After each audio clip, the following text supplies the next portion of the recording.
हरे कृष्णा। वैशाख मास के शुक्ल पक्ष में आती है मोहिनी एकादशी और इस बार ये मोहिनी एकादशी आ रही है 8 मई 2025 गुरुवार के दिन।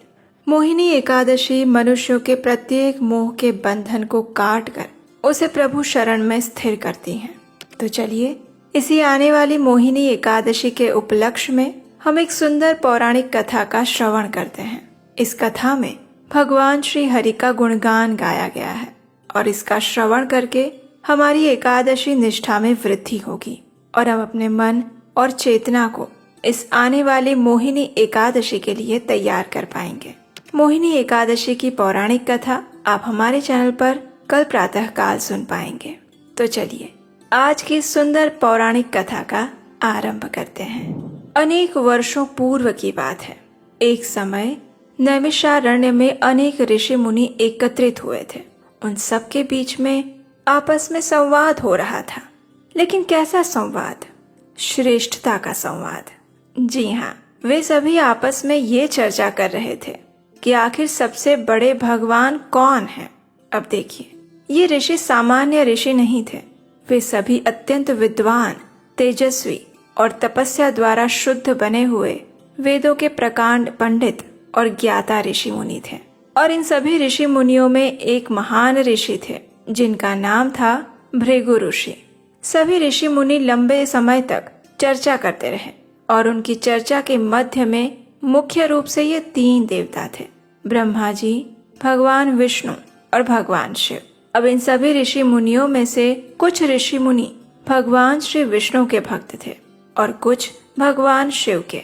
लंबे समय तक अनेक चर्चा विचारणा करने के बाद भी जब वे किसी परिणाम पर नहीं पहुंच पाए तो आखिर अंत में उन सब ने ये निर्णय किया कि हमें त्रिदेवों की परीक्षा लेते हैं और उसके लिए नियुक्त किया गया भृगु ऋषि को।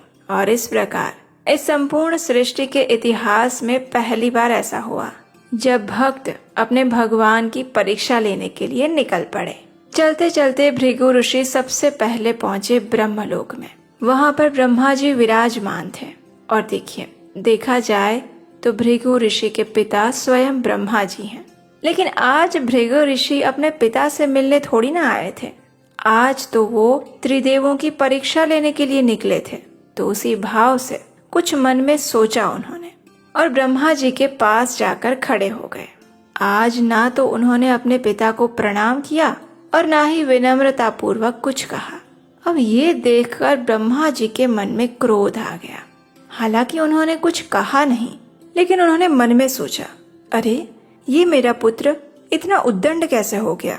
ना तो आज उसने मुझे प्रणाम किया और ना ही कुछ बोला।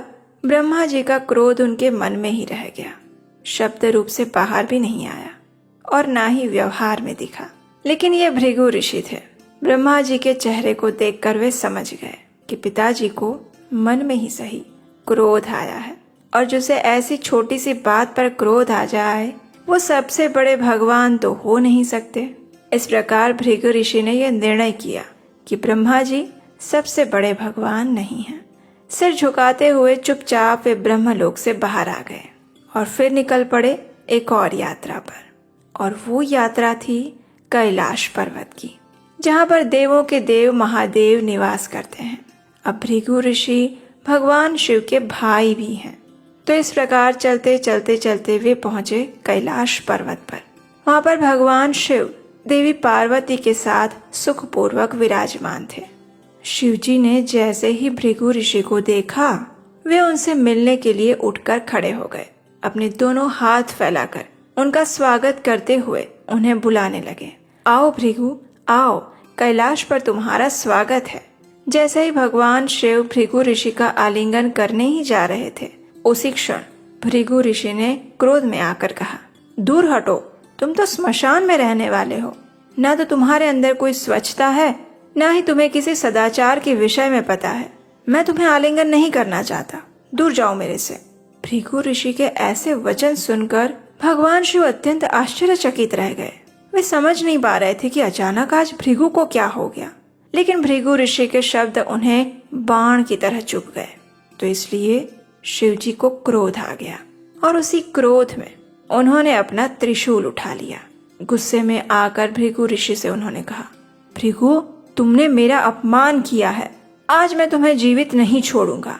बस इतना कहकर भगवान शिव अपने त्रिशूल से भृगु ऋषि को मारने के लिए बस तैयार हो गए। और तभी देवी उमा बीच में पड़ी। माता पार्वती ने भगवान शिव को रोक लिया।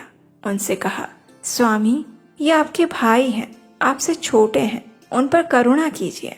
आपको ऐसा व्यवहार शोभा नहीं देता। कृपया क्रोध का त्याग कर दीजिए, शांत हो जाइए। भृगु ऋषि जानबूझकर ये सारे कार्यकलाप कर रहे थे और चुपचाप देख रहे थे। उन्होंने भगवान शिव को आलिंगन करने के लिए मना कर दिया और इस बात पर शिव जी को क्रोध आ गया। और ये देखकर भृगु ऋषि ने मन में सोचा, जिसे इतनी बात पर इतना क्रोध आ जाए, वो सबसे बड़ा भगवान कैसे हो सकता है। ये सोचकर फिर से भृगु ऋषि कैलाश पर्वत छोड़कर निकल गए। आखिर भगवान शिव भी इस परीक्षा में असफल रहे थे। अब समय था भगवान विष्णु की परीक्षा करने का। धीरे धीरे चलते चलते भृगु ऋषि पहुंच गए वैकुंठ में।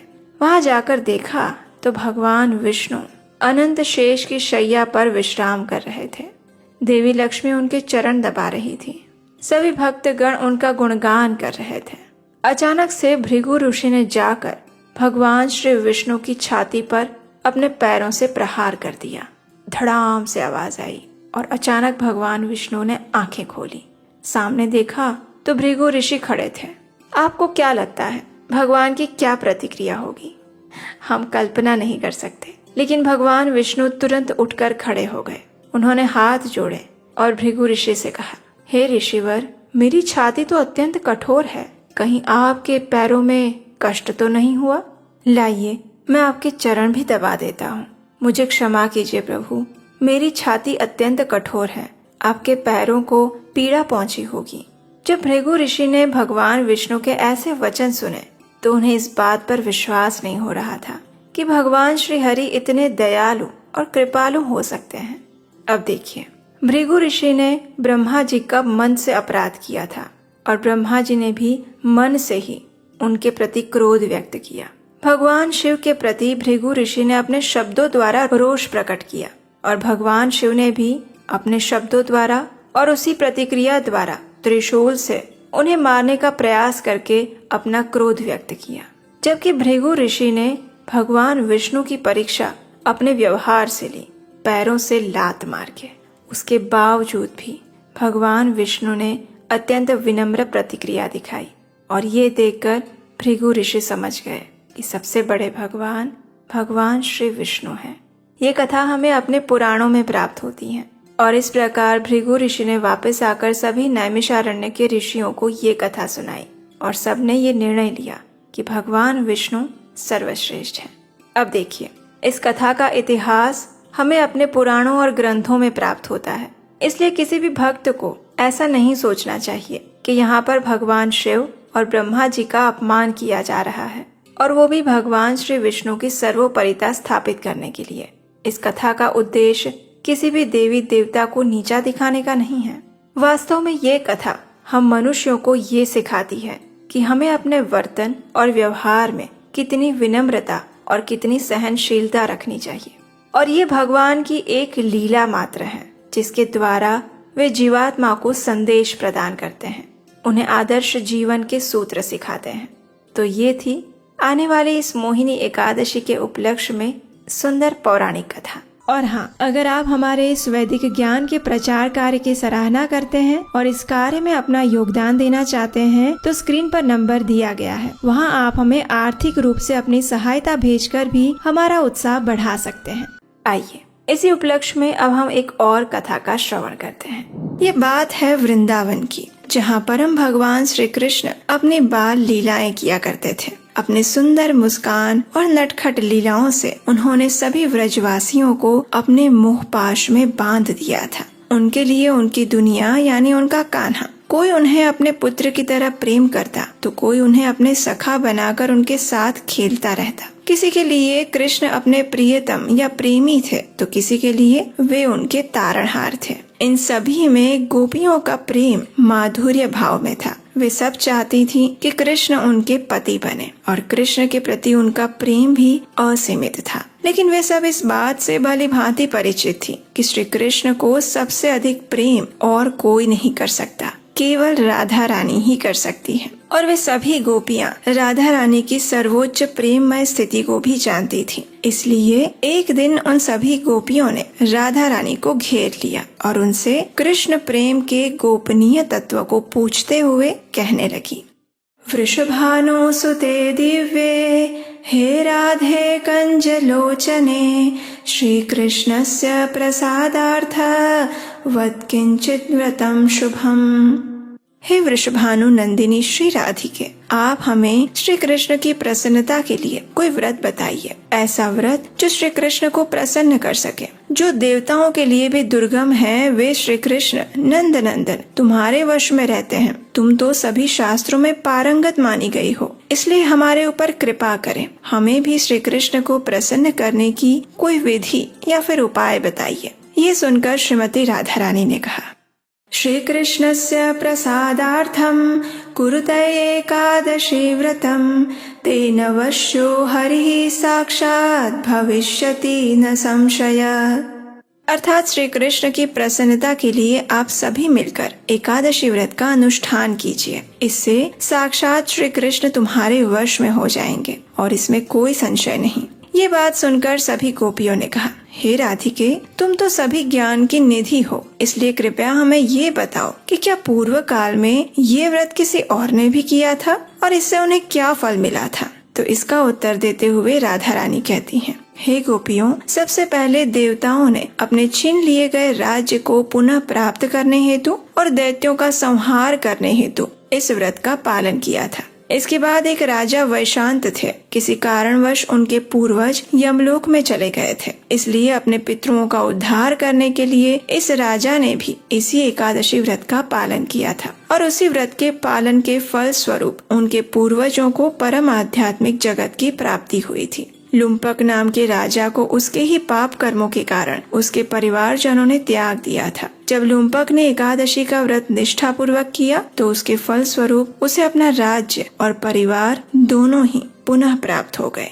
भद्रावती नगरी में पुत्रहीन राजा ने इस व्रत का अनुष्ठान किया था और उसे पुत्र की प्राप्ति हुई थी। इतना ही नहीं, एक ब्राह्मणी को देव कन्याओं ने इस व्रत का फल अर्पित किया तो उसके फल स्वरूप उस ब्राह्मणी को धन धान्य से भरपूर स्वर्ग की प्राप्ति हुई। पुष्पदंती और माल्यवान ये दोनों यक्ष थे, लेकिन कुबेर के श्राप से उन्हें पिशाच योनि मिली थी। जब उन्होंने एकादशी का व्रत किया तो वे अपनी पिशाच योनि से भी मुक्त हो पाए। पूर्व काल में भगवान श्री रामचंद्र ने भी समुद्र पर सेतु बांधने से पूर्व और रावण का वध करने के लिए एकादशी व्रत का अनुष्ठान किया था। प्रलय के अंत में उत्पन्न हुए आंवले के वृक्ष के नीचे बैठकर सभी देवताओं ने एक समय जगत कल्याण हेतु एकादशी व्रत का पालन किया था। पिता की आज्ञा से ऋषि मेधावी ने भी एकादशी का व्रत किया और उसी के परिणाम स्वरूप वे अप्सरा के साथ संपर्क दोष से मुक्त हो पाए। हे गोपियों, ये एकादशी व्रत इतना पुण्य फल प्रदान करने वाला है कि वो बड़े से बड़े पाप के सुमेरु को भी नष्ट कर देता है। एक समय ललित नाम के गंधर्व को इंद्रदेव के श्राप के कारण नरभक्षी राक्षस योनि प्राप्त हुई थी। जब उसने ऋषि के निर्देशन में एकादशी का व्रत किया तो उसे अपना गंधर्व शरीर पुनः प्राप्त हुआ। धुंधुमार आदि राजाओं ने भी एकादशी के पुण्य प्रभाव से ही परम गति को प्राप्त किया था और भगवान शंकर भी ब्रह्म कपाल से इसी एकादशी के माध्यम से मुक्त हो पाए थे। राजा अम्बरीश, राजा रुक्मांगद और राजा हरिश्चंद्र जैसे अनेक महान राजाओं ने एकादशी का व्रत करके भौतिक और आध्यात्मिक जगत में सर्वोच्च स्थान प्राप्त किया था। इसलिए हे गोपियों, एकादशी को संपूर्ण तिथियों की परमेश्वरी समझो। उसकी समानता करने वाली दूसरी कोई भी तिथि नहीं है और इस व्रत के दृढ़ पालन से आप सब भी हमारे प्रिय श्री कृष्ण को अवश्य प्रसन्न कर पाएंगी। इस प्रकार जब गोपियों ने राधा रानी के मुख से एकादशी तिथि की महिमा का श्रवण किया तो वे सब अत्यंत प्रसन्न हुई और उन्होंने भी पूर्ण श्रद्धा और दृढ़ता के साथ इस एकादशी व्रत करने का संकल्प लिया। इन सभी गोपियों द्वारा पूर्ण भक्ति भाव से किए गए इस एकादशी व्रत के अनुष्ठान के परिणाम स्वरूप भगवान श्री कृष्ण उन पर अत्यंत प्रसन्न हुए और उनकी हृदय की इच्छा को पूर्ण करते हुए उन्होंने मार्गशीर्ष मास की पूर्णिमा के दिन इन सभी गोपियों के साथ रास नृत्य किया। तो इस प्रकार एकादशी तिथि अत्यंत पवित्र और सभी व्रतों में श्रेष्ठ है। ये एकादशी व्रत व्यक्ति को हर प्रकार के भौतिक सुख समृद्धि तो प्रदान करती ही है, लेकिन मृत्यु के बाद वो मनुष्य को परम आध्यात्मिक लोक प्राप्त करने का भी अवसर देती है। इतना ही नहीं, इस एकादशी का श्रद्धा और नियम पूर्वक पालन करने से व्यक्ति अपने पितरों और पूर्वजों के ऋण से भी मुक्त हो सकता है। अगर उनकी जीवात्मा को अन्य शरीर प्राप्त नहीं हुआ है या फिर वे अवांछित योनि में भटक रहे हैं, तो उनका उद्धार भी इस एकादशी के पालन द्वारा संभव है। बस करना यही है कि अगर आप अपने पितरों के लिए एकादशी व्रत रखते हैं तो एकादशी का संकल्प लेते समय भगवान के समक्ष हाथ में गंगा जल लेकर भगवान से अपने पितरों के लिए प्रार्थना कीजिए और एकादशी व्रत का सभी नियमों के साथ पालन करने का निश्चय कीजिए। अगले दिन जब एकादशी का पारण करें तो किसी सुयोग्य ब्राह्मण या वैष्णव को भगवान को अर्पित भोजन प्रसाद रूप में खिलाइए और अपनी क्षमता अनुसार उन्हें दान दक्षिणा दीजिए। उसके बाद आपने जो ये एकादशी व्रत किया है उसका फल भगवान के समक्ष जाकर उन्हें अर्पित करते हुए अपने पितरों की उच्च गति की प्रार्थना कीजिए और फिर आप स्वयं एकादशी का व्रत पारण कर लीजिए। एकादशी का पारण करने की विधि क्या है, इसके ऊपर हम विशेष वीडियो इसी चैनल पर एकादशी के दिन लेकर आएंगे। तो चलिए हमारे साथ आप भी तैयार हो जाइए इस एकादशी का पूर्ण निष्ठा और श्रद्धा पूर्वक पालन करने के लिए, जिसके फल स्वरूप आप अपने पूर्वज और पितरों को मुक्ति प्रदान करवा सकते हैं और भगवान श्री कृष्ण की भक्ति भी दिला सकते हैं। हरे कृष्णा।